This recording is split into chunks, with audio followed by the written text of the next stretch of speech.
Right now, somewhere in the world, a senior is having a stroke, and nobody around them knows what to do, not their spouse, not their neighbour, not even themselves.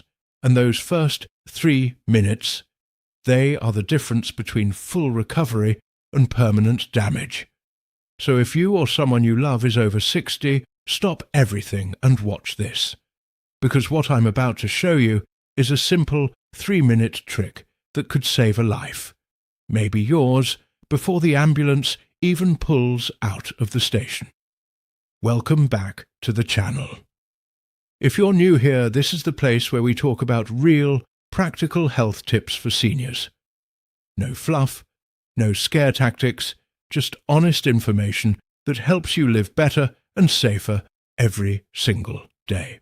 Now, today's topic is something I get asked about constantly. Strokes. And specifically, what should a senior actually do in those critical minutes before emergency help arrives? Because here's the truth most people don't realize. The damage from a stroke doesn't stop when the stroke starts. It keeps growing, second by second, as brain cells are deprived of oxygen. Medical professionals have a saying, time is brain. Every minute that passes without action, nearly 2 million brain cells die. But here's the good news. There are things you can do right now, simple, doable things that can slow that damage, keep the person calm, and dramatically improve their chances of a full recovery. And that's exactly what we're covering today. Stick with me through this entire video, because the most important tip is actually the one most people skip.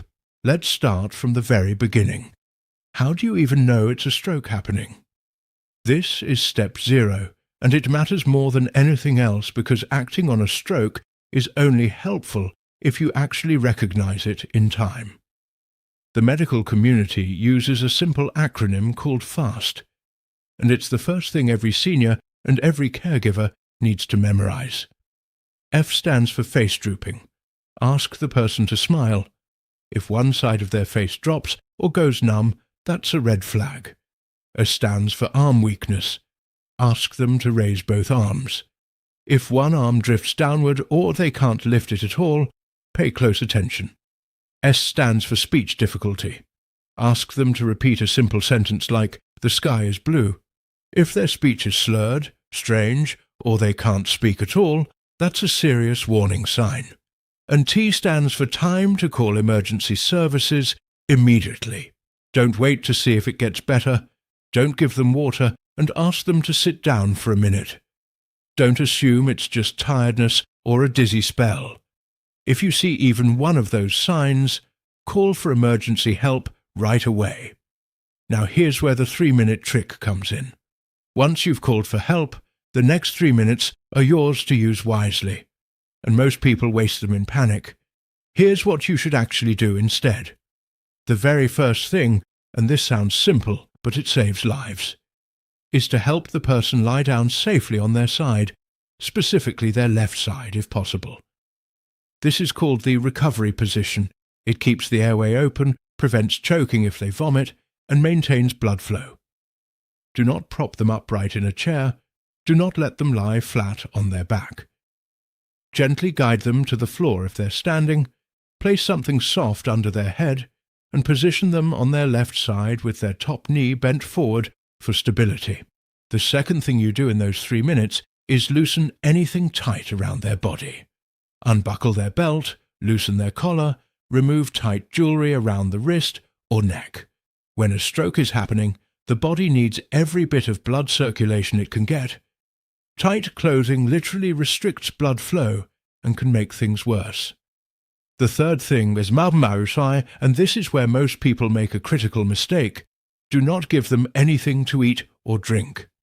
Not water, not their medication, not a snack, nothing.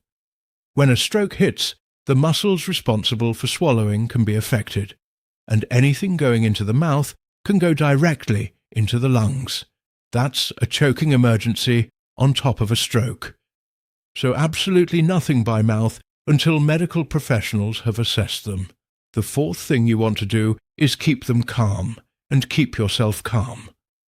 Talk to them in a steady, reassuring voice. Tell them help is on the way. Tell them they're not alone. The brain during a stroke is under enormous stress, and emotional panic, both theirs and yours, raises blood pressure, which can accelerate the damage. Your calm voice is genuinely a medical tool in that moment. Use it. The fifth thing, and this is the tip most people skip, is to note the exact time the symptoms started. When the paramedics arrive, the very first question they're going to ask is, when did this start? That time determines what treatments are available. There is a clot-dissolving medication called TPA that can only be given within a specific window of time from when symptoms began. If you don't know the time, doctors may not be able to use it. So while you're waiting, glance at your phone or the clock and lock in that time. It is one of the most important pieces of information you can give the medical team. Now let's talk about what you should absolutely never do, because people mean well but sometimes make things worse. Never give aspirin during a suspected stroke. This is one of the most common mistakes. People think, oh, aspirin thins the blood, that'll help. But not all strokes are caused by clots. Some are caused by bleeding in the brain, and aspirin in that situation makes the bleeding worse. Only medical professionals can determine what type of stroke is occurring, so leave the medication decisions to them. Never leave the person alone. Even if they seem to be improving, stroke symptoms can worsen rapidly and unpredictably. Stay with them until the paramedics take over. And never drive them to the hospital yourself unless you are told to by emergency services. Ambulances carry life-saving equipment and trained personnel.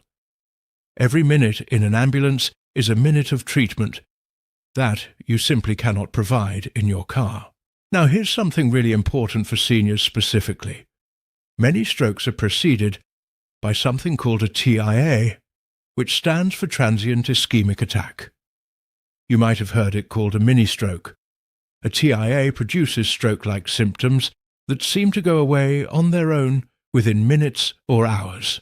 Many seniors brush these off.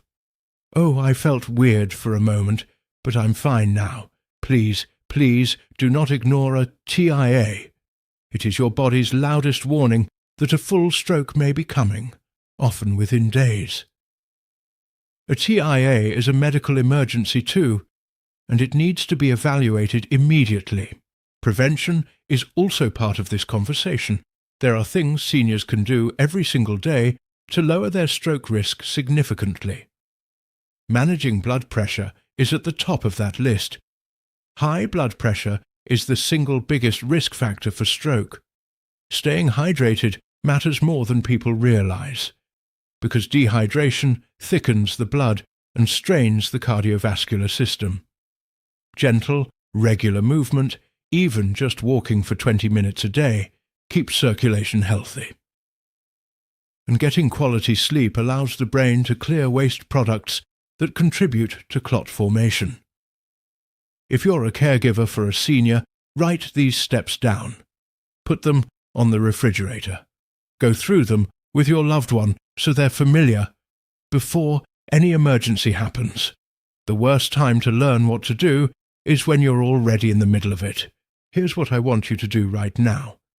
Before you close this video, take 30 seconds and share it with one person. A family member, a neighbor, a friend who has elderly parents. You genuinely don't know whose life this information might save. That 30 seconds of sharing could be the most important thing you do today. If you found this helpful, hit that like button. It helps more seniors and caregivers find this content when they need it most. And if you haven't subscribed yet, please do. We put out new videos every week on practical senior health topics, from medication safety to fall prevention to nutrition tips that actually make sense for older bodies. And drop a comment below and tell me, did you know about the recovery position before watching this? Or was this new information for you? I read every single comment, and I'd genuinely love to hear from you. Stay informed, stay safe, and take good care of yourselves and the people you love. I'll see you in the next video.